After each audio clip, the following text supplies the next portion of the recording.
Bienvenue dans cette vidéo consacrée au HTML et plus précisément aux balises d'entête. Dans la vidéo de présentation, je vous avais parlé des balises de premier niveau, donc la balise HTML qui comprenait la balise head et la balise body. Aujourd'hui, nous allons voir les balises head, donc ce sont les balises d'entête qui sont intégrées dans cette balise head. Donc il y en a plusieurs, je ne vais pas toutes vous les décrire, mais il y en a quelques-unes qui sont assez importantes. On va voir la première qui est celle-ci, donc qui s'appelle Meta, et plus loin Charset, qui va donner en fait l'encodage de la page pour que le navigateur puisse comprendre les caractères qui sont utilisés.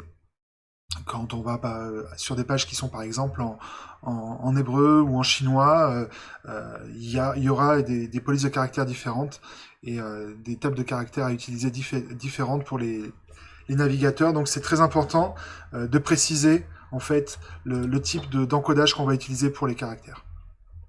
Ensuite, on a deux balises très importantes pour le référencement. Donc il y a la balise titre, donc, qui s'appelle title, en balise ouvrante, en balise fermante, avec le slash. Et donc là-dedans, on va mettre le titre de la page. C'est le titre qui va apparaître ici, en haut dans l'onglet. Et donc c'est une donnée qui va être utilisée par les robots et les navigateurs pour indexer votre page dans les recherches. Donc c'est très important d'avoir un titre très cohérent avec votre page. Et la deuxième balise qui est très importante, c'est la balise description. Donc la balise description qui est une balise méta et qui va permettre de décrire la page. Celle-ci est aussi très importante pour l'indexation dans les moteurs de recherche. Donc elle se présente méta, le nom c'est description et le contenu, donc là on met une description de notre page. Donc c'est très important pour le référencement, ces deux balises-là, title et méta. Title apparaît dans l'onglet, en titre de l'onglet. Ceci n'est pas visible par l'utilisateur du site. Ce sont des choses qui sont derrière. Les navigateurs vont les utiliser, les robots pour référencer vont les utiliser, mais les utilisateurs ne les voient pas. Ensuite, on a dans le même ordre d'idée, c'est la balise auteur, qui peut vous permettre de rajouter votre nom et votre prénom à une page, ou votre société, ou ce que vous voulez, mais c'est l'auteur de la page. Et après, la dernière que je voulais vous montrer, c'est la balise qui va permettre justement au robot de référencement d'agir et d'interagir avec votre page. Elle s'appelle Meta Name Robots. Et le contenu, on va lui passer des paramètres séparés par des virgules pour donner un comportement spécifique au robot. Donc par exemple, on peut lui donner comme valeur, on peut lui dire noindex. NoIndex, en fait, les robots vont arriver sur cette page, ils vont voir le noindex et ils vont pas indexer cette page dans les moteurs de recherche. On peut aussi, par exemple, lui donner no snippets ou snippet. C'est en fait quand le robot va arriver ou les robots vont arriver, ils vont voir ça et en fait ils vont empêcher l'affichage d'un extrait de notre page dans les moteurs de recherche. Donc voilà, c'est une balise qui permet de dire au robot comment se comporter sur votre page. Après, il y a d'autres balises qui existent. Je vous invite à aller voir le site de MDN qui est très bien fait et vous aurez toutes les balises. Une dernière qu'on place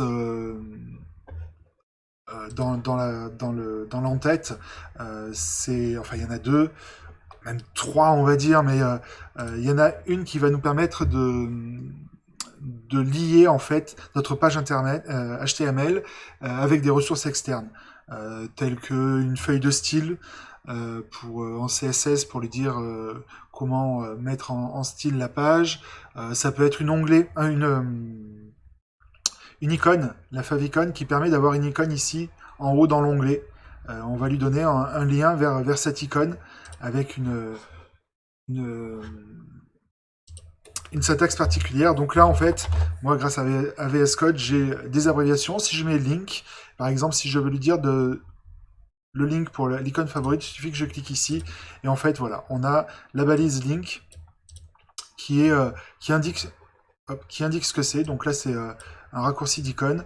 Le fichier, on lui donne le fichier. Dans le href, on va lui dire le chemin vers le fichier image. Et derrière, on va lui dire le type.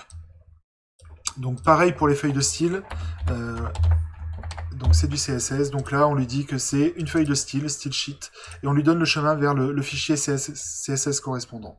Donc voilà, on peut lier pas mal de choses, on peut lier aussi des polices de caractères, on peut lier pas mal de choses.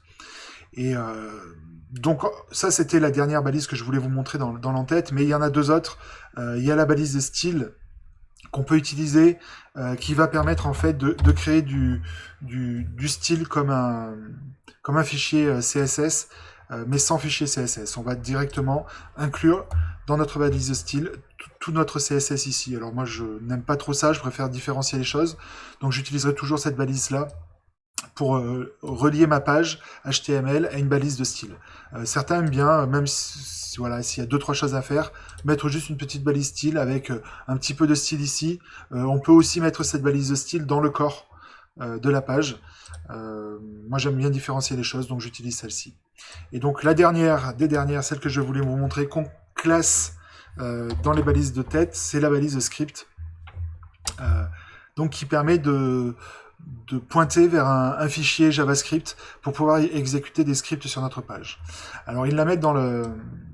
On la voit souvent ici dans les entêtes, et on voit souvent aussi l'information comme quoi il vaut mieux la mettre tout à la fin de notre fichier, parce que si on a un script qui est assez long à se dérouler, la page HTML va être lue dans ce sens, et arrivé au script, si c'est long, ça va bloquer tout l'affichage derrière du body, du corps de la page. Donc c'est pour ça que cette balise-là, vous la verrez très souvent, non pas en en-tête, mais maintenant on la place en fin de fichier, pour que l'affichage se fasse complètement avant de lancer le script, si on a des scripts qui sont un petit peu longs. Voilà. Donc c'était tout pour cette vidéo sur les balises d'entête. Je vous retrouverai très prochainement pour une vidéo sur les balises du bloc body, donc les balises de bloc et les balises en ligne. Voilà, ça sera tout pour aujourd'hui. Alors n'oubliez pas, PapCS à tous et à bientôt.